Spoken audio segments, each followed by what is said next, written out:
Клиничкиот центар за кој што станува збор е всушност она пирамидата, е врвот на пирамидата. терцијално И здравство. вие не можете една куќа да градите од покривот. Празни болници во внатрешноста. Има, ние ќе правиме клинички центар. И повторно да цела Македонија се гравитира во Скопје. Што значи тој број реформи? Кој ќе опрашува населението како беше у бивши Југославија здравство? Супер. Образованието, зашто правиме реформи? Значи, дај да се вратиме. Да се вратиме таму. Вие секој 6 месеци ставате нов министер. Кој не е ни од струката, кој му треба најмалку 6 месеци, ова е интелигентен очигледно министер, му треба 6 месеци, таман се научи да регот. Тендери, јавни набавки, провизии, јавна тајна. Има ли начин да се застане на пат на овие работи? Има, ама за тоа треба некако не козметичка реформа, туку крвава реформа. Што крвава? Крв треба да падне, да се засече со скалпел длабоко и да се исече се што е малигно ткиво, метастази и така натаму, да се дојде до здраво. Да се апси, да се бркат. Па и да се апси, сигурно. Клиника за пулмологија со 15 професори, субспецијалисти, доктори на науки, интернисти. Не ја води ни интернист, ни пулмолог. Ја води педијатар. Институт за јавно здравје за превентива веќе поише од 20 години не ја водат луѓе што ја знаат проблематиката. Треба некој за уши да ги фати директорите. Значи, министерот треба да има да ги викне на рапорт директорите во оние клиники каде што дополнителна дејност постои и да бара од нив одговорност. За крупното мито платите не може да влијат, за ситното може. Секаде каде што се работи со пари, каде има купи продај, не може да нема и злоупотреби, да нема и криминал.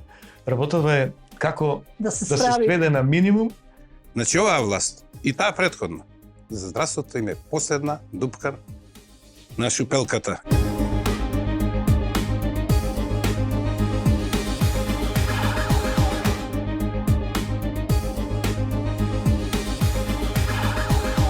Добре дојдовте во клиника за се. Јас сум Менчата на Сваточи.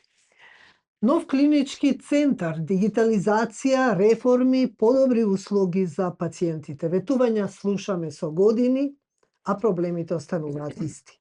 Дали македонското здравство има потреба од нови згради или од нов систем? Во клиника за се разговараме за предизвиците, политизацијата, корупцијата и реформите што предолго чекаат. Што не направивме во изминатите 3 децении и што мора да направиме сега? За тоа ќе дискутираат моите гости кои го познаваат системот од внатре, професор доктор Драган Даниловски, поранешен министер за здравство, и професор доктор Никола Пановски, поранешен директор на Фондот за здравствено осигурување. Добре дојдовте. Добро ве најдовме, благодарам на поканата. Се уште е актуелна најавата на премиерот за изградба на нов клинички центар пред салата Борис Трајковски, која ќе биде поврзана со подземни ходници, топли ходници, со тунели, со градската општа болница 8 септември. И тоа најави дека ќе се случи многу брзо. Дали во моментот е приоритет нов клинички центар? Кој сака? Не е приоритет. Зошто? Не е приоритет затоа што тоа е нешто што е последна фаза во дизајнирањето на капацитетите на еден здравствен систем. Тоа е врв на пирамидата на здравствената заштита, која што, има 3 сегмента, така сме ги учеле студентите. Примарна здравствена заштита, во основата на пирамидата најширока е таа. Тој дел од пирамидата, па во средина е секундарното здравство и на врвот е терцијарното. Клиничкиот центар за кој што станува збор е всушност она врвот на пирамидата. Е врвот на пирамидата. Терцијално здравство. И вие не можете една куќа да градите од покривот. Значи морате прво основата, па потоа ѕидовите, значи средниот дел, секундарното, па потоа ќе стасате до врвот односно до терцијарната здравствена заштита. Или со други зборови, додека не се определи колкава ќе биде широка основата на пирамидата на здравствената заштита,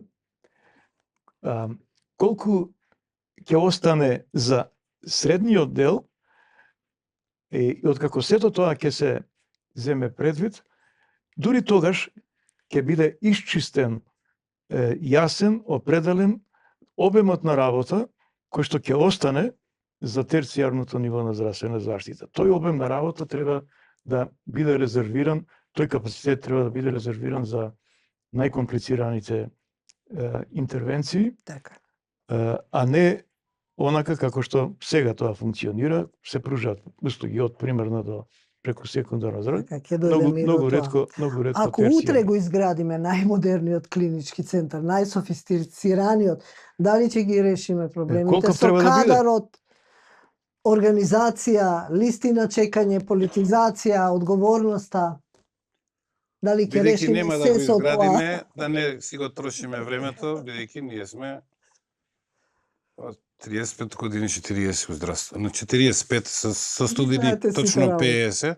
Да, Особено кога се осамостоивме, ние како млади имавме големи идеи како Македонија ќе процвета и ќе има се. А од тогаш кога што гледам, не само здравството, ништо не е изградено.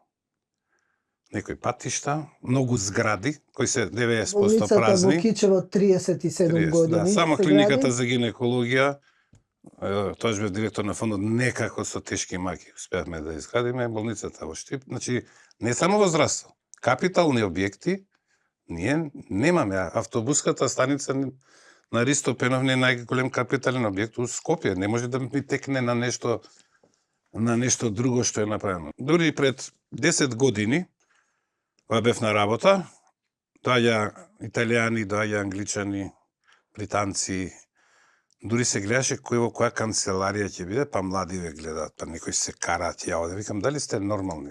А прават распоред за Распоред во тој новиот клинички на клинички. тоа, да, се требаше тоа да се знае. За тоа плативме 20 милиона. Меѓутоа, не се само парите. Ние работевме во услови на многу загаден воздух, бидејќи се копаше дупка 5-6 метра 10 надолу. Прво се сруши старата болница. Значи тоа Зборуваме за во старата гинекологија. Да, старата гинекологија. Значи, ова се приказни кои Сето што некој треба да стоеше направи со приказни години. за колку е голема и безгранична човечката глупост. Значи, ние имаме многу примери, еве еден е тој. Да слушате, да направите дупка, да доаѓаат камиони, да пациентите умираат зашто се гушат од тој бебињата во воздух. Се тоа заедно, гинекологија. значи голем ризик. На крај да платите 20 милиона оштета, да не искористите ископаната дупка за подземен паркинг, И елаборат дополнително. да, Платен. и да закопате и да направиш дупката, паркинг. да се направи паркинг. Сега не знам 200.000 бил во Ѓорче Петров. Значи, до таму стигна работа. И сега што се плашам лично? Веќе не верувам дека тој ќе се направи, бар дека сум жив. За многу брзо го најави, за 2 години Добро. мислам. Виде, Бранко Цренковски, 94-та, ја кандидат за пратење не УСД, со друга партија, рече пругата до Бугарија ќе биде до година готова. Пругата. 95-та тоа кажа на митинг, сега кажам примери, кои што кажал и премиери и така натаму. Тоа е едно убаво место, ретко во градот, блиску живам, секој ден проаѓам тука. Убаво се гледа спортката сала, базенот, позади Скопска Црна Гора, таа страна па кога се враќате убаво се гледа 8 септември и тука се ќе направат една дупка. Ако многу се ангажираат, едно 10-15 години ќе седи карабина, такви има многу, државни објекти седат како карабина, кој што многу објекти седат сега како што ева на Пелагонија без фасада веќе 10 години, фасада нема центар на град. А ако некогаш се изгради, случајно да се изгради, што не верувам, нема шанси, мислам. Па ќе се сепак ќе се смени до тогаш власта, кој што се смени еднаш, два пати, три пати. Самото преселување на лицата ќе трае неколку години. Така. Го слушав Апарати, доктор Истовски да, го дека читав и јас. 6 месеци треба адаптација на апарати. Значи сето тоа треба двојно да се работи и така натаму. И таму пак нема да има доволно паркинг кој што би имало Ѓорче Петров. Пак тука ќе се што и простор не е поголем од овој на водно по квадратни метри. Зошто таму би било поедноставно да се направи, отколку што е сега овде? Не знам, мама. Јас кога бев во фондот, тоа со покојни Трајче Мухедов имаме еден проект за €500.000 да се поврзат клиниките со топли ходници. Да, знам. €500.000 кошта тоа. Тоа €500.000 не се направи до ден денес. Барем тоа. Цело време се спомнува и Да тоа не се, како барем варијанта. да пациентите одат по да тоа. €500.000 тоа не е подош- никаков проблем. Мислам, рентген институтот кој е понизок, над него се прави простор кај што ќе биде раскрсницата и се поврзува хирургија интерно. Ни тоа не е направено, така да јас сум скептик, ова е само. Многу локации се смени. Зборам за време кога пред градење на Скопје 2014, кога имаше пари, кога долгот беше 2-3 милиарди, а е сега 10-11 милиарди. Од кај пари да се гради клинички, па и она. Нов кредит. Идемо. Добро, некој треба да го враќа тоа, мислам, има некоја граница на Граѓаните. Значи, Бардовци, Касарна Илинден, Ѓорче Петров, гинекологија во клинички, 8 септември, и елаборати беа направени многу и грдна пара се потроши тука за елаборатите. Добро, спомнавте што треба да се знае пред да почне да се гради. Ирелевантно е, крајна линија, се да тргне на страна. И локацијата, ваква или онаква, било каде. Не можеме да се одлучиме прво за локацијата, после... Не, еве, јас ги симплифицирам работите и ќе речам дека местоположбата е секундарна, додека претходно не се подготовката. Не се обезбеди концепт, физибилити студија, како сакате, кој што ќе обезбеди, кој што ќе содржи елементи од типот на колкав товар на заболувања, burden of disease, стручно го викаме тоа, колкав е тој товар на заболувања што тој иден клинички центар, односно тоа ниво на терцијарна здравствена заштита треба да го задоволува. Такво нешто, таква пресметка на тој товар на заболувања не може да се направи се додека, освен со некакви симулации, може тоа, компјутерски симулации со помош на вештачка интелигенција и така натаму, со некакви статистички модели за апроксимација, за проценка и така. Меѓутоа,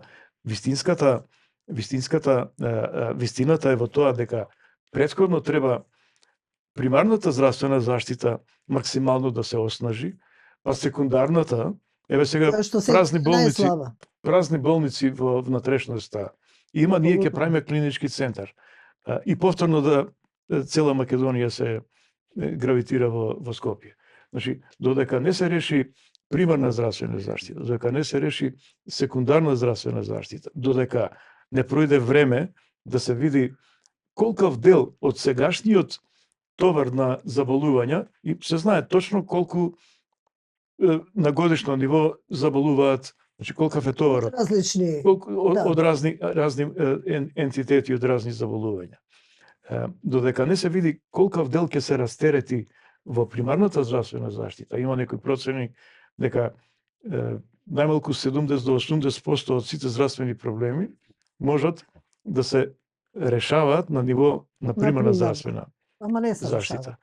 Откако тоа ќе се види, откако ќе се види колкав дел колкава ќе биде пропусливоста кон секундарното ниво, специјалистички консултативни секундарна здравствена заштита и болничка секундарна, и тоа откако ќе се види колку, и откако ќе се види колкав дел ќе остане најкомплицирани случаи колку се, тие ќе бидат кандидати, односно тие ќе бидат оној субстрат што треба клиничкиот центар да го сработува, дури тогаш врз основа на тој податок може да се планира и место, и димензии, и не знам, кадри, ресурси и така натаму. Што е најважно во моментот? Згради или систем да се изгради? Ваков како што е поставен, дали е ефикасен, дали ги задоволува потребите и на пациентите, и на лекарите, и на останатиот медицински персонал? Па нешто има во смисла на организација. Има повеќе доктори, повеќе персонал, говорам за клиничкиот кампус, бидејќи да нагласиме за гледачи, ние клинички центар, веројатно сме единствен во светот, немаме. Клинички центар на Македонија не постои. Има 3 клинички болници и некакви си кампус. Што е тоа кампус или комплекс? Комплекс на клиники. Значи ние немаме човек што ја представува терцијарната здравство надвор. Кој е човекот, кој стои за него, кој е неговиот тим, тако Имаме неа. 32 клиники, дел се Да, институти. нема, место 30 вака. Значи, пред 90-та година, пред осамостојањето, тој клинички центар, односно ОЗТ клиники се викаше, ОЗТ институт и предмедицински факултет, РО медицински, 1800 вработени, го лекуваше цело Косово, Јужна Србија и Македонија. Немаше толку апарати, меѓутоа Имаше кадар. Помалку кадар од сега, двојно Тоа помалку способен и не се кадар. чекаше. Ма немаше чекање. Како беше тоа? Ја не знам. Чекање, дека некој чекал со 6 месеци, 8 месеци по операции и не знам што. Сега се таму оди, исклучиво од овде, има огромна гужва. Порано таму славичиња пеја, имаше дрва, имаше шуми, личеше на болница, подводно, баш убаво место за... Да. Значи, тоа е во организацијата, Цел направено. нешто е направено во организацијата. Таму беше идеално да има влесот кај што ние работевме, односно јас, кај што е институтската зграда, тука требаше да се влезе, изградија некои згради, стамбени, тука, од кај што е сега Diamond Mall, тука требаше паркинг и ова све горе да биде кај да се надоградува. Значи, можеше убаво. Денеска не знам што се оди таму. Мислам дека тие луѓе што не се од Скопје, одат таму да се прегледуваат, а скопјани одат у Ги градска, праќаат- у градско и 8 септември, нема Ама врска ги тоа со праќаат и терцијарно. во Битола и во Куманово, кога нема место за И што преглед. ќе биде разликата се од 8 септември и преку улица ова клинички центар, кога на 8 септември некој работи сега, иако викаат дека е секундарно, ги работат подобро од Да. овие. Тоа многу ќе биде мешана работа и некој работи у градска, луѓето одат. Добро, ги спомнавте докторите, баш ме заинтригира како беа младите нови доктори некогаш и сега кога доаѓаат да работат. По капацитет? Јас- Како беа? Па не знам, јас можеби малку сум, ќе видам вака носталгичен, па ќе речам дека као ние бевме посветени на професијата на студирањето и така натаму, се шегувам. На науката. Се шегувам. Мислам Не може дека да се шегувате, професор, сте станале, сте да, добро, напредувале. немам аргументи за да го подкрепам ова, па сватете го како еден вид пристрасност моја Добро, заради така жал за старите времиња. Но како и да е, во секој случај нешто е факт. Факт е дека ние кога се запишувавме, полагавме приемни испити. Тоа беше еден филтер кај што независно, башка успехот од Мене ме средно интересира училиште. во однос на знаење сега кога настапуваат како дипломирани со лиценци доктори. Па еве ви велам, значи прво Разлика. примарната селекција беше би рекол поквалитетна во наше време. Едноставно некој што нема да можеше да го положи примниот испит, немаше Не пристап одеше понатаму. немаше пристап на факултет. После како ја разводнија работата, ја да кажам така девалвира целата работа, се примаше само на факултет врз основа на успехот средно училиште. С квалитетот во средното училиште и како се добиваат тие одлични оцени, знаеме како, нели? Тоа се понатаму продолжува.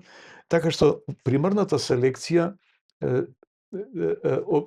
овозможуваше и неквалитетни кадри, неквалитетни идни доктори, неквалитетни студенти да дојдат да студираат и тоа се реперкуираше во тек на студирањето.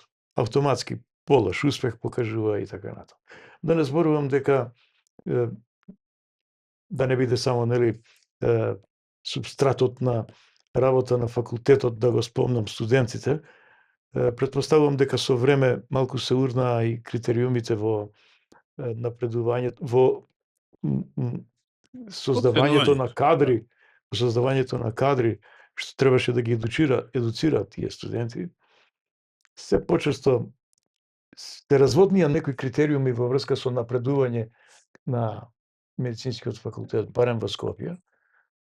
Ако сакате и во врска со тоа како се добива, како се запишува на докторски студии, како се докторираше и така натаму, така што генерално земено опадна на сите нивоа квалитетот, тоа дефинитивно е видливо според се одразува нашето рангирање во светски листи, шангајски или било која друга.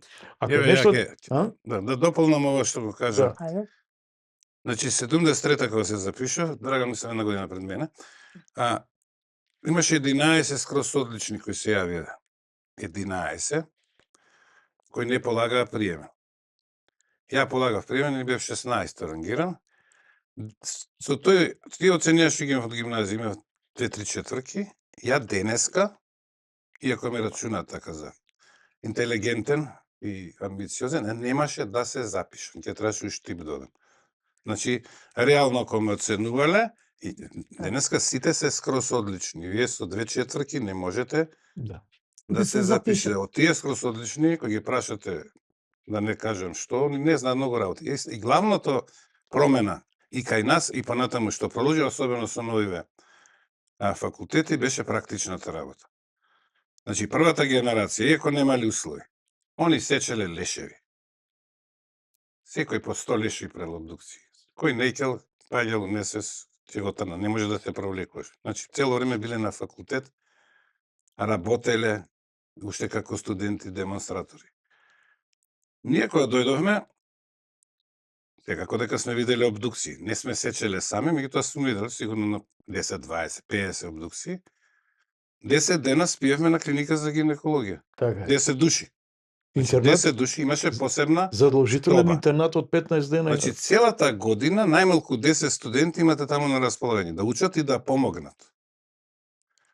И од тие 10 дена тоаш имаше 30, за разлика од сега што има 10, 30 породувања во 24 сати. Ви дава сами да породуваше? Ова прв пат го слушам. Значи од тие 30, бидејќи се 3 смени, ако сакате можете и поише, бидејќи нема кај дојдете, таму јадете, се спиете.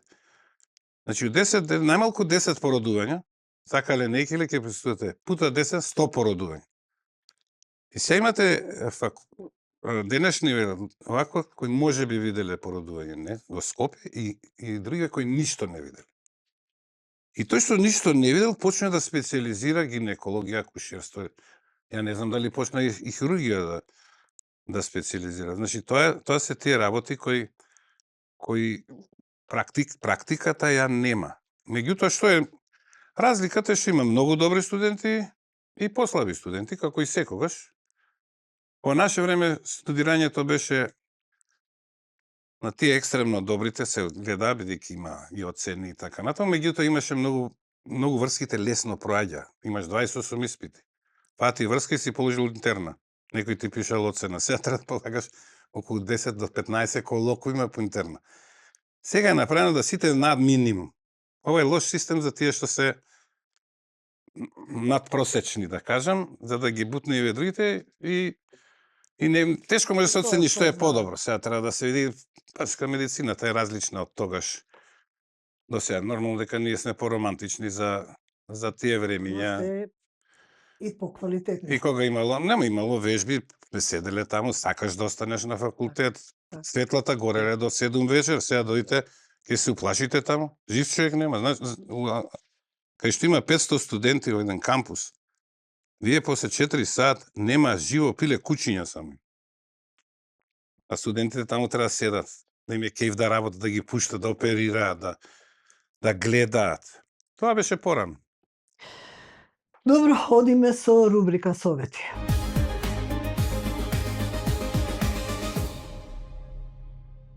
Што се уринарни инфекции кај жени?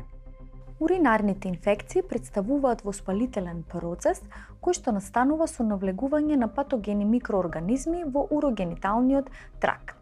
Најчести засегнати се жените и тоа заради специфичната анатомија. Во 80% од инфицираните жени е изолирана бактеријата Ешерихија коли. Симптоми кои се јавуваат се ургентно и често мокрење, непријатен мирис и промена на боја на урина, силни болки во долниот дел од стомакот, печење при мокрење. Совети за користење на природни препарати и додатоци на исхрана. Кај повторувачките уринарни инфекции, клучна улога игра превенцијата. Употребата на природни препарати и на медицински формулации е од значителна важност за намалување на повторувачките уринарни инфекции во текот на животот. Деманоза е едноставен шеќер кој делува преку механизмот на врвна замка. На него се прилепуваат патогените микроорганизми и не дозволува истите да се прилепат на ѕидовите на мочениот меур. На тој начин, преку урината ги изфрла надвор од организмот. Деманозата може да се најде во монокомпонентен производ, односно во форма на кесичка, која содржи само чиста деманоза, или во мултикомпонентен производ, а тоа е ноуцистот, кој што покрај деманоза во својот состав содржи екстракт од брусница, бреза, како и аминокиселина. Брусницата има антивоспалително дејство, го намалува воспалението на уринарниот тракт. Деманозата ги елиминира патогените бактерии, а додека пак брезата има диуретичен ефект, односно прави темелно чистење со позачестено мокрење. Со употребата на различни производи за уринарното здравје доаѓа и до дисбаланс на вагиналната флора. Затоа, препораките за употреба на пробиотици кои што се грижат за обновување на вагиналната флора е многу важна.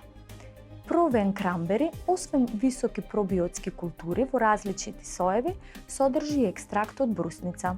Француски органски течен додаток, мојкна комбинација од 4 растителни компоненти: брусница, медуника, врес и бел јасен. Делува како мојкен диуретик кој врши механичко длабинско чистење. Ги олеснува симптомите на нелагодност по уште првите неколку дена на употреба.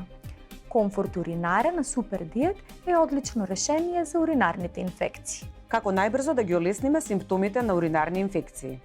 Најефикасната терапија секогаш бара промена на одредени навики. Зголемена хидратација. Во периодот на уринарни инфекции препораката е да се зголеми внесот на течности, особено на вода, и тоа од 2 до 3 литри на ден. На тој начин правиме чистење и промивање на урогениталниот тракт. Исто така, употребата на медицински гелови и сапуни за интимна нега помага да ја одржуваме pH балансирана, а исто така да ја обнови вагиналната микрофлора. Се враќаме во студиото. Реформите се секојаш тешки и болни и очигледно секоја власт ги избегнува. Требаат ли, потребни ли се реформи, длабоки резови и реорганизација и каква? Говорам за целото здравство, целиот здравствен систем. Сега министерот Алиу најави некаква интеграција во Европска Унија, во некаков систем кој што трае од 21 до 27, меѓутоа мислам дека реформите ние треба да си ги правиме тука според нашите услови, според нашиот систем, иако можеби тоа ќе има некаков бенефит и од тоа. Обелете? Јас да кажам? Ајде, кој сака? Како е поред? Не, нема ред. Па вака видите, има реформи и реформи, или попрецизно има козметички реформи, површни, и има длабоки, суштински реформи. Ева од клинички да почнеме. Ајде од клинички, го спомнавте. Па го спомнав. Клинички е врвот, меѓутоа во последно време е лош имидж. Зошто е тоа така?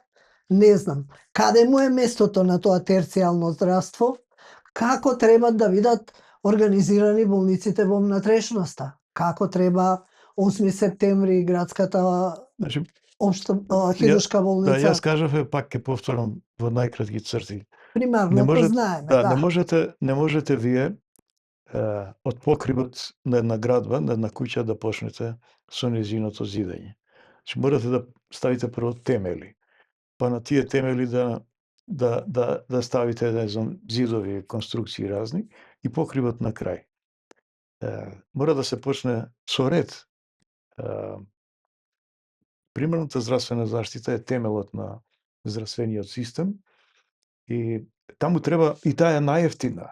Најевтина и тоа е прва линија на фронт, да речем. Тоа е првата линија на која што граѓаните стапуваат во контакт со здравствениот систем, со матичните доктори. Матичните доктори се тие кои што имаат контакт не би требало само со пациенти, со граѓаните, зашто нивна, да не ја ширам, нивна основна професионална мисија би требало да биде здравствено просветната.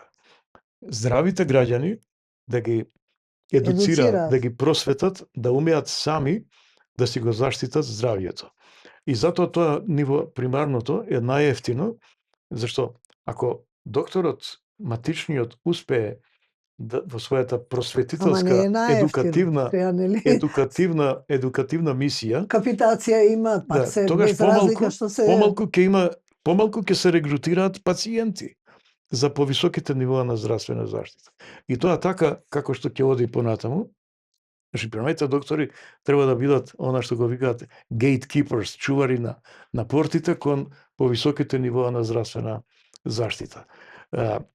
Тоа е она примарното што една суштинска реформа или реформи треба да содржат како точка број 1. Па потоа да се види како да се оснажи секундарното ниво, како да се направи регионализација квалитетна, да се преприли, да се растерети терцијарното ниво. Еве, праќаме доктори во внатрешноста.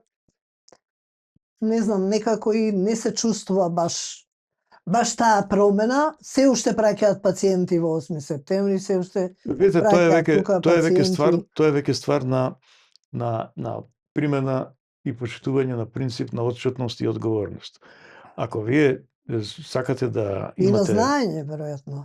Не, отчетност и одговорност. Не може, ако јас сум министер, ви кажувам, има да одите, се работите во Скопје, одиш утре во Кочани, да обслужуваш, не знам, толку и толку, нема одбивање. Не зборуваме за одбивање, како да се развијат болниците во внатрешноста. Еве, направивме регионални клинички центри. Тетово, Битола, Штип, иако за Штип веќе не е ни доизградена болницата. Па каде и да е, секој капацитет во региониве, значи регионалните болници.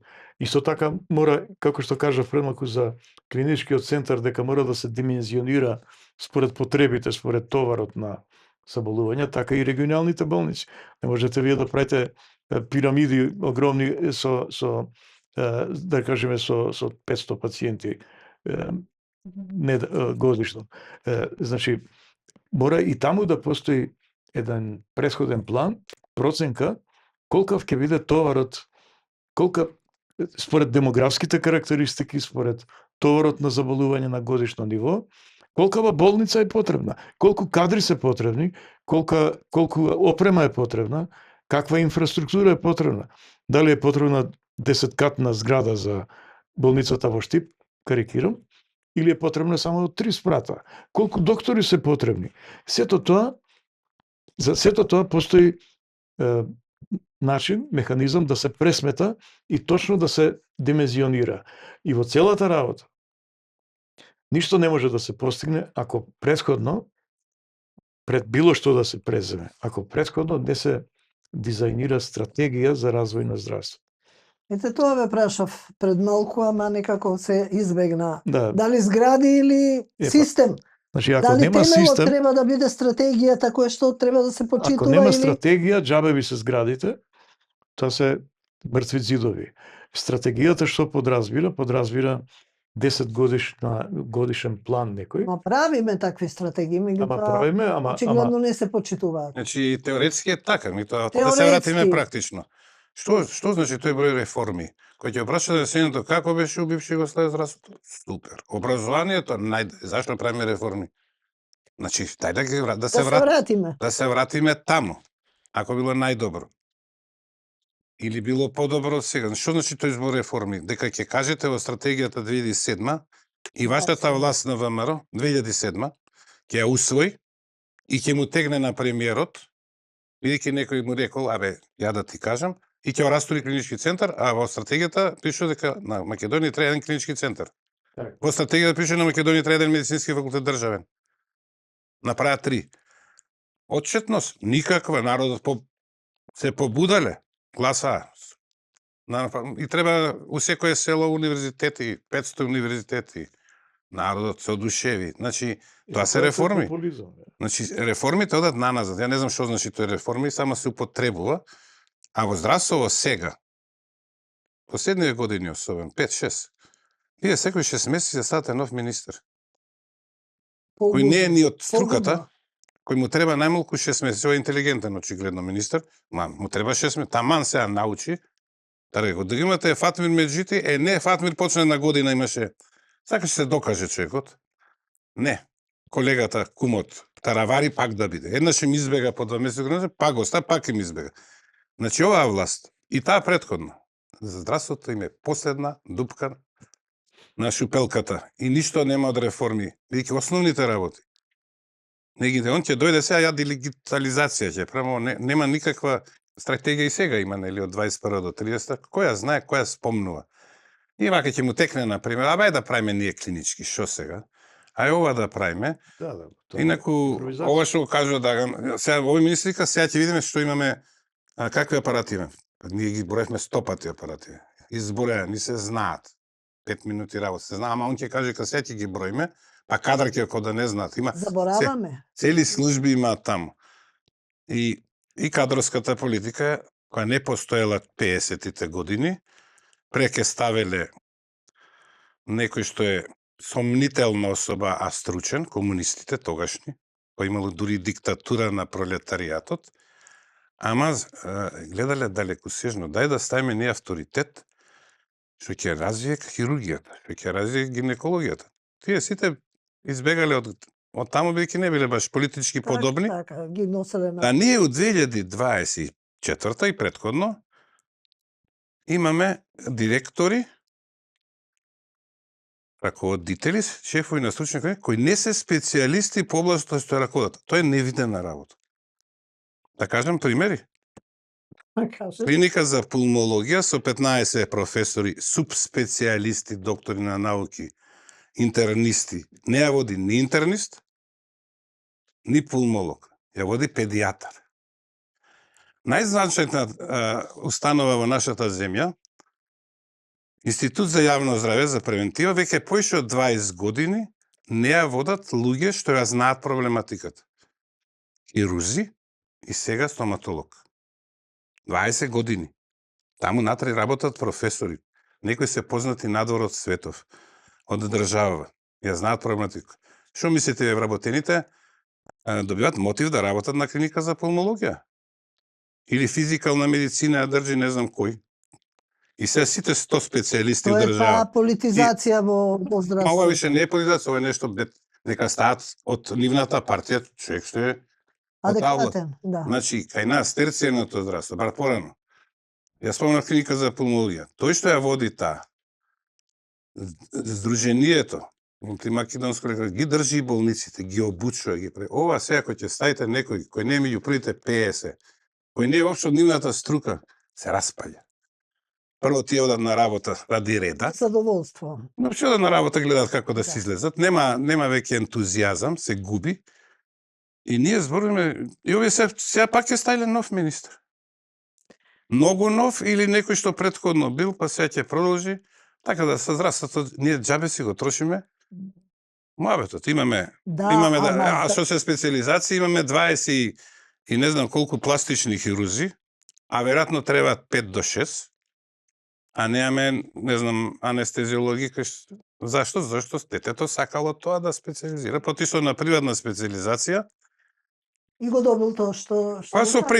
притисок на крај кај ќе работи пластично, да е очен нешто лекар и тие достигнат природно, ќе отвори ординација пластичен хирург, тешко Се ќе. знае каде, да. Исто со И приватните на клиниките и па тие приватните им прават. Тие зборуваме.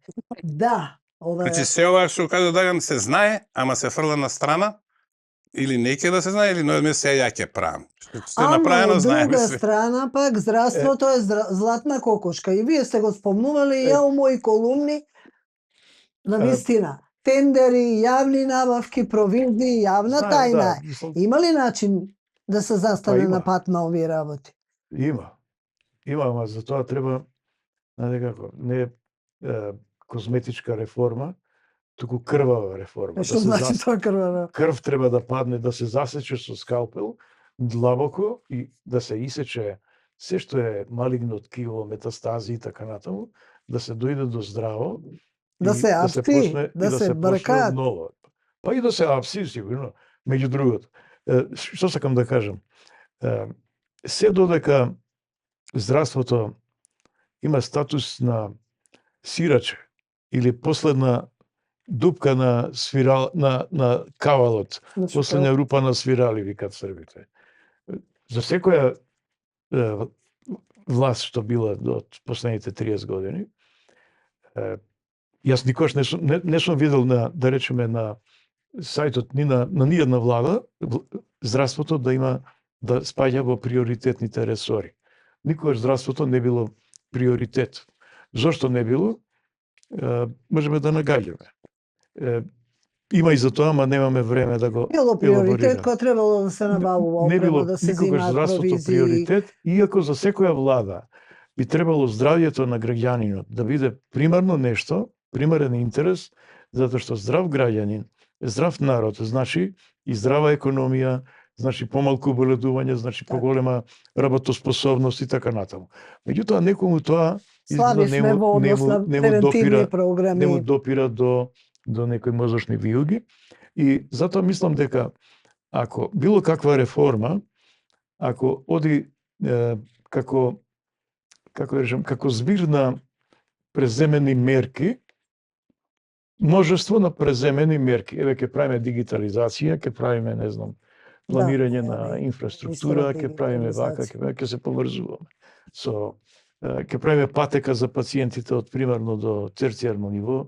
Се тоа легитимни, одлични мерки, ама тие дел се од што?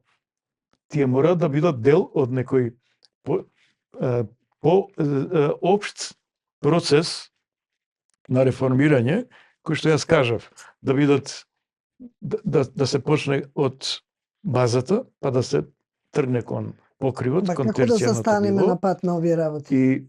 Зашто секој кој што ќе дојде на функција, прво што посегнува е да направи тендер. Основно е за да се избегнат тие работи, пред да се почнат сивовие реформски зафати, да се направи, да се стави на хартија еден документ, стратегија за здравство, која што е направена тамо 20 до 30 10 годишен период, од некој претходен период, меѓутоа таа не функционира и таа не вреди за ништо. Затоа што има некои цели внатре, јас сум ја читал, тие цели апсолутно се неприменливи, тие се декларативни цели. Например, треба да се подобри здравствената заштита. Каква цел е тоа? Значи, тоа не вреди ништо. Не вреди и заради тоа што не постои акцијски план, акционен план за реализација на одделните стратешки цели, кои што се како мали џокица замислува некакво си здравство хипотетично. Меѓутоа таа е од некој претходен период стратегија и сега нова гарнитура не ја признава.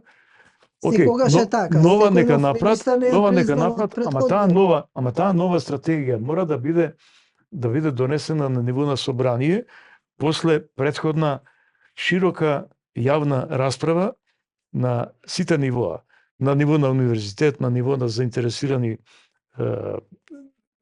здруженија на пациенти, лекарски комори, синдикати и така натаму, политички субјекти и слично, и откако ќе се направи широка јавна расправа, да биде ставена од страна на владата на ниво на собрание и таму да се усвои со консензус. Кога тоа ќе се направи, ќе обезбедиме здравствен устав во наводници. Здравствен устав кој ќе важи за секоја наредна влада и нема да почне историјата во здравството со промена на секој министер. Вакво нешто, ова е таа крвава метода, длабока реформа. Ако вакво нешто се направи, имаме шанси. И меѓу другото, плюс во таа реформа да стои за да се избегне политизирање, за да се избегнат вулгарни ситуации кај што немаме меритократија, туку партитократија, да се смогнат сили клиничкиот центар, терцијарното здравство, да се врати под капата на универзитетот. Значи, извршната власт да нема директни ингеренции врз изборот на кадри, врз било Така какви ќе се движи. избегне и Како што е политизацијата. на институтите. Затоа Односно на медицински факултет кај што Затоа што- директор. под Затоа што медицински. нема земја во светот. Германија да речеме, скандинавските земји, Австрија, Чешка, кои што не функционираат така. Врвното здравство е организационо врзано со универзитетите. Извршната власт не може да нема влијание, затоа што фондот ги финансира активностите, односно услугите. Меѓутоа, тоа ќе биде на ниво на управен одбор, некој кај што ќе има 1/3 членови од да кажеме власта и они имаат право на вето, ама да нема право да избират директори, па да добиваме комични ситуации кај што директори се Значи, ова што го кажа е се направено 2007. И си стои. Јас сум ја пишал, 2006 победи, викаме нема сега да ставиме, нека се очекуваше нека победи новата власт, и тие направиле 2007 консензуално во собрание усвоја стратегијата. Утрената премиерот и неговите пајташи доктори, наши пријатели, што е ова бе? Не бе, растуре клинички центар. Факултети сегде. Значи, стратегијата ништо не значи во земја кај што не се почитуваат прописите и стратегиите и ништо нема да ти се случи ако не ја почитуваш. Дури ќе бидеш награден народот, бидејќи обично стратегијата, како што кажа, бара течење, праење. така no Така, pain, no gain. Значи, во тој смисол, тоа не е решение. Ја утре што би можел да направам веднаш? Вака ми текна. Приватните болници, одма, кој би имал глас. Сите рецепти што ги пишуваат докторите, специјалисти, професори, субспецијалисти, најдобрите се таму лекари. Праќање на бања, на ортопедско, одма фондот да им рече фала што работевте за нас, без пари, и да ги прифати. Нашиот фонд Не ги прифаќа. не вика оди се у приватно здравство, да овој ти каже дека ти ова што си го пишал е точно. Во јавно. Во јавно здравство, приватно јавно. Кој ќе дојдат странци кај нас, сме имале, дури имаме и се македонски конгрес, Смешни ситуации. па се повредиле некој. Доаѓа писмо, ви благодариме, ни заштедивте пари, што го излечивте нашиот пациент, ние сме ударили 2,5 пати поголема цена отколку таму, меѓутоа они се заблагодаруваат, бидејќи тука било поевтино, он се повредил. Или сме му дали овако, значи го признаваат. Ние, фондов, со децени, овие биле криминалци, ке лажеле. Нема друга работа у приватно, ке лажеле, си имам плата. Имам јас прашање и за тоа, Значи, ама сакав И тоа би го направил прво. Мислам, така Да. ќе се растератат чекањата. И И тоа е докторите многу- и да тоа е многу препишуваат важно. нешто што некој напишал. Да, тоа се нелогични Значи работи. пациентот платил таму Во една 1000 иста евра, компјутер му на се му вика ова треба ти да правиш. И рецептата И не бидејќи се се признава. не му се Не, признава. Треба мора да да оди, оди. мора да оди Ако потврда треба да го ортопедско верифицира. помагало, пак треба да оди да му пише. Ако треба на бања да оди, пак треба да му пише Да, повторно. да, Пак да, истото, небулозни а тој работи. платил за тоа и се уште пак ќе плаќа партиципацијата. Да. Ајде малку за дополнителната. Ете, и таа си го покажа малку грдото лице. Има злоупотреби. Треба ли да постои како таква или треба да се укине? Може ли да се стави контрола? Па Контрола би требале да имаат директорите, така? вака, може? Да, може. Ја немам ни контакт сега последни Тоа години. беше направено за да кога се воспостави, нели, за да се задржат докторите да не бегаат во приватно здравство, да не бегаат во странство и така натаму. Океј. Меѓутоа, во целата таа работа Беше добро смислено. Да, како проект, идејата меѓутоа, беше одма се најдоа кривини. идејата беше за покрај платата да може тие што Дополнително да заработи. да дополнително да си имаат Што изворни има приходи. барање од нив, Да. од пациенти. Дали во матичната клиника, дали во приватно. Океј, тоа е разбирливо. до Каде и одредени да е, часови. каде и да е, значи дополнителна дејност. Сега зборуваме конкретно за во рамките на матичната институција кај што е вработен доктор. Меѓутоа, Накратко. тоа подразбираше има тоа член 222 во Законот за здравствена заштита. Има таму еден куп членови и клаузули во законот кои што точно определуваат како се регулира дополнителната дејност. Почнувајќи од тоа кој има право на дополнителна дејност, па колку време смее неделно да има дополнителна дејност, па колку да се наплати, па како да знае, и меѓу другото пишува за сето тоа мора одобрение да има, импровизирам, да има одобрение од директорот на здравствената установа. Значи не може на диво тоа да го прави. Ако сега се прават злоупотреби, како што се Тоа прават, мора да знае тоа не директор. може да не е без благослов со директорот. Значи тие во дослух прават некакви шеми и тука доаѓаме до што? Доаѓаме до тоа дека за да се застане на патот на негативните појави, на девијациите во доменот на дополнителната дејност, треба некој, ќе бидам вака колоквијален, треба некој за уши да ги фати директорите.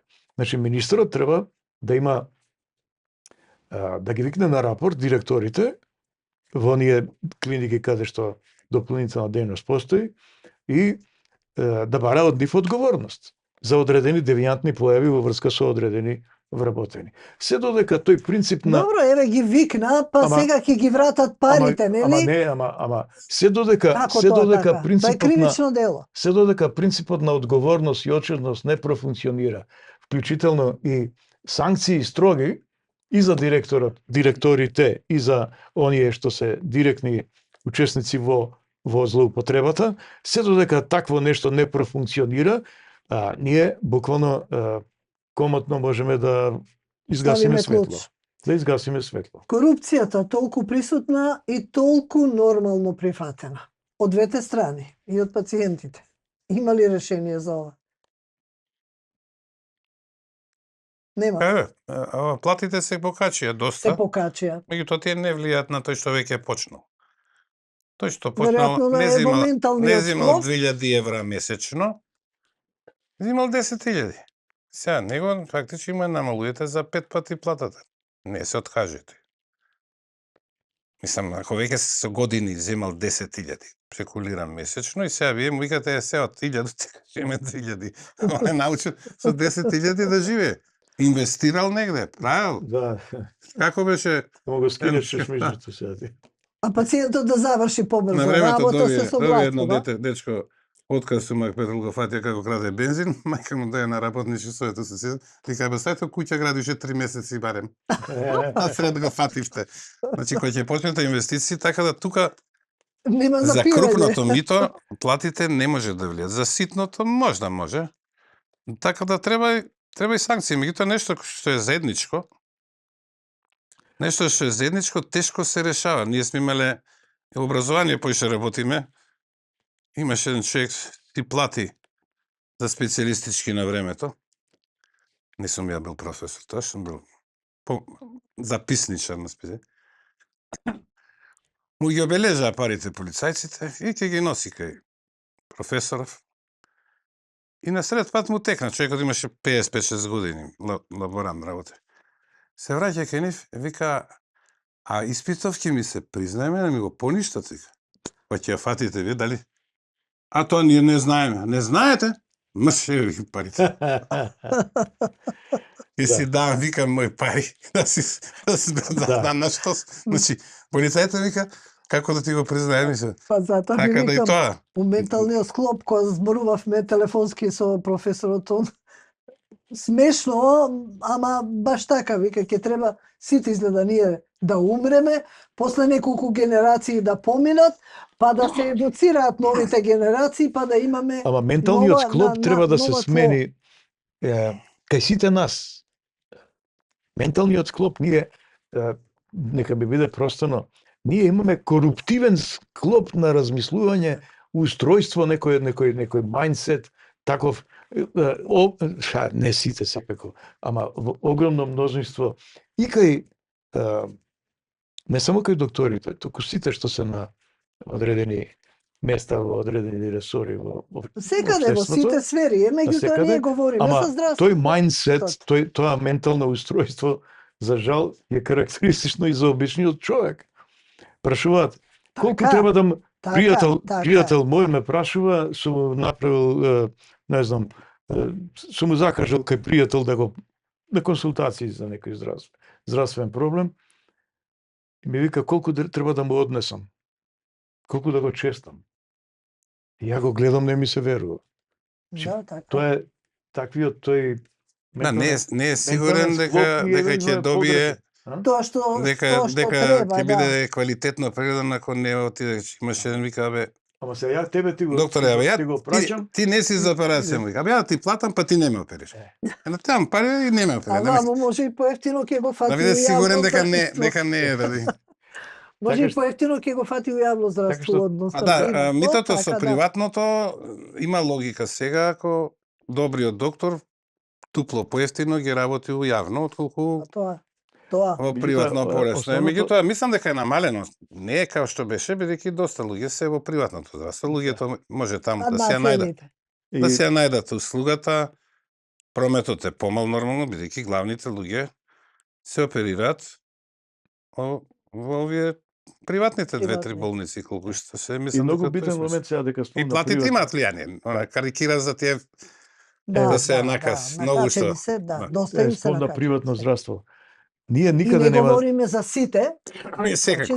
за поединци. никаде нема да стасаме ако дозволиме и понатаму, и ова би била една од тие крвави реформи по наводници, суштински, ако се остави приватниот здравствен сектор да биде систем во систем, да функционира паралелно, да имаме два паралелни системи.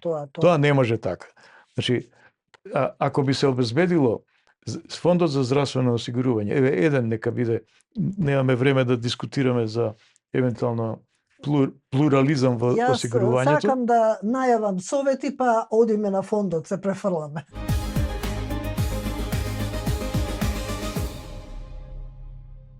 Кои се најголемите непријатели на плодноста? Најголемите фактори кои што влијаат на намалување на плодноста се прво дебелината. Значи дебелината, масното ткиво, прави хронична инфламација на телото, зголемување на инсулинот, пореметување на ендокриниот баланс и сето тоа има последователно намалување на плодноста. Пушењето. Цигарите имаат медицински студии кои што докажуваат дека директно влијаат на бројот, подвижноста и морфологијата на сперматозоидите. Но исто така е докажано дека имаат и многу лош негативен ефект на квалитетот на јајните клетки. Нелекуваните инфекции, посебно во младата возраст. Кога сме млади мислиме дека сме бесмртни, ништо не може да не стигне, нели? Но понатака почнуваме да ги отплаќаме долговите. Затоа на младите девојки и на младите момчиња секогаш велам на било каков симптом, дури и кога нема симптоми, додат редовно или на лекар, уролог или на гинеколог за редовно и навремено да се утврди некоја инфекција која што ако се третира нема да има последици, но ако се остави нетретирана може да предизвика инфертилитет. Потоа кај жените ендометриозата. Таа е доста честа.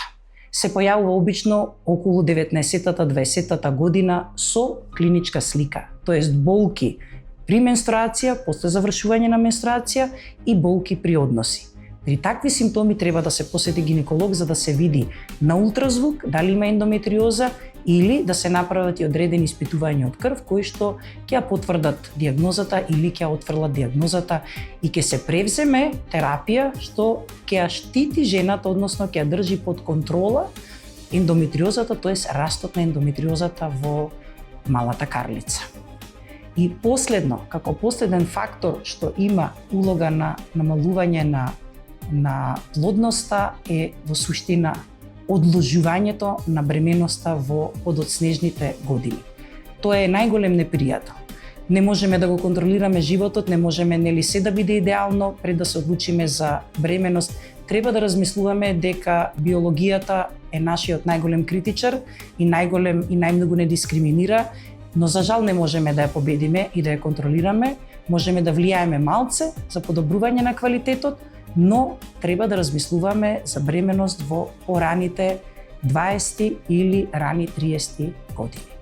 Не можеме да влијаеме на времето, да го спречиме старењето, но можеме да ги отстраниме факторите кои што се непријатели на плодноста.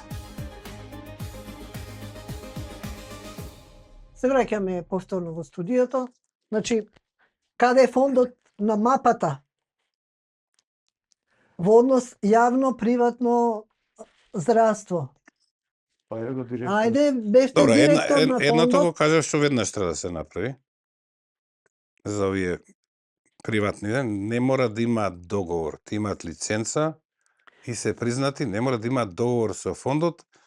Министерството им Тоа ја признало апсолутно. струката, Апсолутно. си имаат лиценца и тоа што ќе го напишат, треба фондот фала да им каже, бидејќи му заштедиле пари таму кај што ги дава. Тоа прво треба да го направат и да имаат доверба. Добро. Другата работа, дали треба сега дополнителна осигурување, тоа стои, тоа имаше у Словенија. Што се однесува до фондот, тоа ја кога го затегна, со сега е многу напреднат. Ништо слично не е случајно во здравството. Значи, таму се купува ноќници, сирење, месо, се набавуваше фондот во здравството, дури и храна набавуваше, имаше централен магазин. Првото доаѓање мое, комбињата... За во здравството набавуваше? Имаше судења за тоа. Да речеме сирење, ако е 200 денара, 2000 се купува. А лекови се Заборавиле одавна. се растовараа лекови кои немаше потреба дали требаат или не. Возачот на директорот имаше собствена банка. Значи, прво што дојдов, Да. комбињата ги предадов на здравствен стани, од кој едното им го дадов на трансфузиологија за крводарители. Тоа беше, значи, децентрализирано. И тоа почна. И престанаме да распишуваме тендери сем за генерално за општите лекови, во аптеките и така. Значи, Фондот не распишува воопшто тендери за лекови. Да, тоа е добро сега. Значи, Да. порано фондот беше најака установа. Имаше многу моќ со тие. Во ваше време се одвои фондот. Се одвои, многу стана од силен и така Министерството, натаму, да. меѓутоа заради политиката така што се одеше и постепено се децентрализираше. Иако партиите добро. дава отпор. Идејата да се одвои Да. идејата да се одвои фондот беше во мое време кога бев министер. Дотогаш беше дел од Се покажа Министерството, добро, како дел од добро, Министерството за така здравство. беше, да. Беше фондот и за сите гревови во фондот министерот по командна одговорност беше одговорен, нели?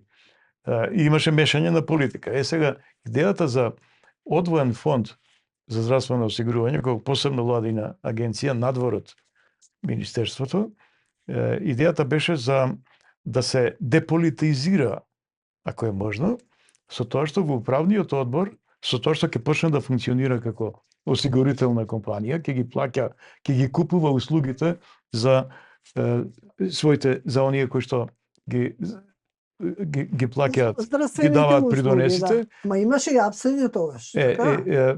Да, беше после тоа. Меѓутоа, управниот одбор требаше да биде составен од главните играчи, да речем, во целата во здравствениот систем, пред се здруженија на пациенти, синдикатите и други даватели на услуги и така. Да, и така е и денес. фондот е составен така е, од ама различни Движение на всушност- потрошувачи. Така. Ама всушност тие членови во управниот одбор се партиски војници. Се припадници на разни министерства, на разни партии што се на власт, така што независноста, тоа деполитизирање падна во вода. Чарето е, ако може повторно да се смогнат сили, управниот одбор вистински да го отсликува, односно да биде составен од оние кои што Стручни. се засегнати, а не политички. Затоа што политички личности во управниот одбор нема да име гајле за осигурениците, туку нив ќе им биде гајле за нешто друго. Нели? Така што тоа мора да се направи и неизоставно под исти услови, услугите во приватното здравство и во јавното здравство да бидат еднакво достапни за осигурениците. Во Тоа моментот дефинитивно, да прашам ако не се дали направи, пациентот има право подеднакво да се лекува подеднакво каде мора, сака. сега Или тоа нема. е само ако на богатите Ако држави. има договор со фондот, значи Ако може има договор, приватно, кај се има има договор. фондот- договор за одредени А услуги. фондот одлучува со кого ќе склучи договор. Нема финансиска моќ или Фондот? Не, он ќе заштеди ако се, меѓутоа треба и приватните да се усогласат. Ако се сеќавате за ковидов, приватните не сакаа да работат со фондот. растура со цени, да. Меѓутоа министерот Филипче требаше да им нареди тоа. Тоа е вонредна ситуација, имате по 3.500 да ни правите, Да. бидејќи јас работам у лабораторија, 600 денара беа регенсите. 12.000 дена. денари брзи тестови беа. 600 денара беа да ги купите. Ние како институт кој ги купуваме. Која е разлика? Значи тие по 3.500 тоа мораше да им нареди. Возможно Меѓутоа тука ли е не да се се направи. направи таков систем? Јавно Видете сега, и може, приватно, подеднакво. меѓутоа мора приватното овако да обезбеди такви услови. Не може оно од Александар Палас да ми носи храна и ја да му ја плаќам. Така е. Тоа е една работа. И цени на снимања и сето тоа значи да мора биде да обезбеди. подеднакво исто. Они сакаат, еве за породување наједноставно. Они сакаат колку кошта породување, да речеме 500 евра на памет збор. Фондот нека ни плати 500 евра, а другите 1000 ќе си ги плати пациентот. Така? Бидејќи кај нас има услови, телевизор и така. Сега, бидејќи се равноправни здравје, јас сум директор на гинекологија, да речем. Може да кажем, сите по еден кревет у болница, стај телевизори и храна кетеринг. Не, и кај нас 1500. Еве равноправност, Така. тоа ќе биде равноправно. Тоаш жените полици ќе се пораѓаат, сиромаштијата. Тоа треба да се реши. Не може приватна, зашто не ми признаш дел? Не ти ќе обезбедиш за 500 евра породување без да ти признам дел и работи со тоа приватните не го прифаќаат. Нити па Очигледно. не го прифаќаат. Така, меѓутоа тоа не го прифаќаат, е неприфатливо во правна држава. Значи мора да има механизам да Кој ќе прифатат, го да бидат регулира тоа? принудени. Мислам, не мора 500, може да е 700, нека се најнека што да е, средина. меѓутоа, И со операциите, Таква е. одреден број на операции. ама не, Сето Бидејќи друго оди приватно. некои услуги, јас сум правил пресмеки, некои услуги во јавното здравство, иако по цена од фондот не гледат, меѓутоа кога ќе израчунаш све, се поскапи отколку приватното. Ако имате 25 доктори, ви требаат 5. Имате 50 сестри и 100 не знам административци, сите те земаат плата, плаќаат струја се.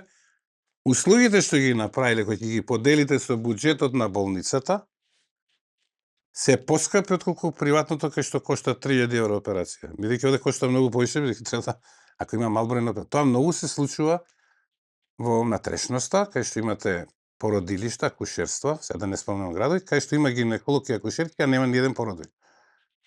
Значи Има еден такви која градови, би се породил, би коштал тој околу 100.000 евра породувањето, бидејќи толку кошта тоа деление годишно, ние Трошок. И па значи колку што следува кошта се 100.000 да земаат плата и сега не да работат се ништо. затвори. Не работат Затоа и затворија некои породилишта, Некои за тоа не се само породилишта, има многу администрација има. Ние здравството плаќаме социјален мир, особено во натрешноста, во тие Да. болници кај што солидарен систем, држи отидоа приватно приманото здравство, и администрацијата си остана дали и се надградува со партиски. Тоа исто е во реформите, тоа кој ќе го направи. Значи и тоа е Не е дека нема пари, буџетот годинава 2,3 милиарди денари, не па не пресметав во колку беше? евра колку е 836 зголемен. милиони, 836 Минатата милиони година беше. минатата година. Да. Па со тие пари ние шведско Сега е здравство за може да диме. 2,3 милиарди денари повисок, не знам, рачунајте колку е Јас у кога бев евра директор, тоа. завршиме со 270 милиона, Значи, буџетот. 2006 беше многу е 270, сега повисок. иако е намален придонесот на 7,2, беше 9, колку беше. И тогаш кажа дека со 300, имаш со 330 милиона ние нема да имаме долгови, која би бил буџетот 330. Меѓутоа во медицината не е така, рачуницата, пресметката не иде. Тогаш имавме, јако Нема дојдов на математика. функција 2003, имаше 9000 што прима инсулин. Кога си отидов, тие бе 18.000.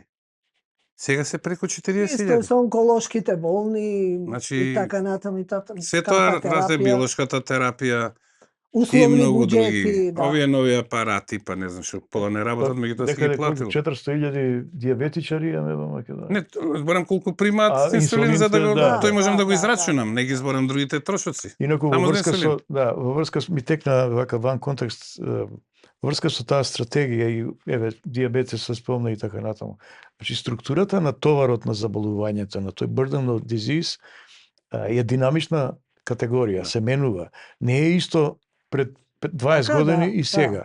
И се со повеќе на астматичари, и со сите. демографските аспекти се специфични. Се повеќе ни старее населението. Така. Се повеќе подолго се живее и се повеќе има хронични заболувања. Тоа значи има повеќе старци, тоа значи дека во таа една стратегија што треба да се направи, една од целите треба да биде грижа за старата популација, гериатриски капацитети, колку Тоа го имаме старачки немаме. домови Тоа го во немаме. Македонија. Значи малку мал наталитет. Значи практично акцентот не треба премногу да биде на породилиштата, туку повеќе на капацитети за згрижување на старата популација. И повеќе болести, нормално со постари луѓе, да. повеќе болести. Не можам да не ве прашам, во ваше време говоревте за октопод, за фармацевска мафија, очигледно успеавте ли да се справите со тоа? Си заминавте единствен министер кој што јавно говореше за тоа. Да, па Имавте веројатно и закани. јас мислам дека тој октопод во помало или поголема мера Си постои, секогаш. од секогаш постоел и во секоја средина постои. Тоа едноставно е дел од стварноста. Не може да нема секаде каде што се работи со пари, каде има купи продај, не може да нема и злоупотреби, да нема и криминал. Работата е како Да се да се справиме. сведе на минимум, како да се минимизира и како да како превентивно да се делува. Сега како министеров е голем стручњак за дигитализација, за вештачка интелигенција, ако не е доктор, ама гледам дека добро се носи со предизвиците. Не му е појака страна тоа се стратешки цели кои би биле, затоа што извонреден еден здравствен систем да правите вие, ако не го сместите во одреден контекст, џабе, еве направите вие прекрасен крузер преку океански брод со не знам какви удобства внатре, ако не ставите компас, каде ќе биде, во која насока ќе се движи, Каде плови овој а таа брод. насока ја дава стратегијата за здравство. Стратегија за здравство усвоена на парламент, што треба да има улога на здравствен Ама устав. еве кажа професор. А дигитализацијата треба да послужи за што повеќе Контрола. за што поголема контрола и евентуално за што по минимизирање, редуцирање на октоподот. Добро, многу работи не спомнавме, добар дел кажавме, меѓутоа времето е ограничено. Јас ви благодарам на разговорот. Благодарам. Благодарам ви на поканите.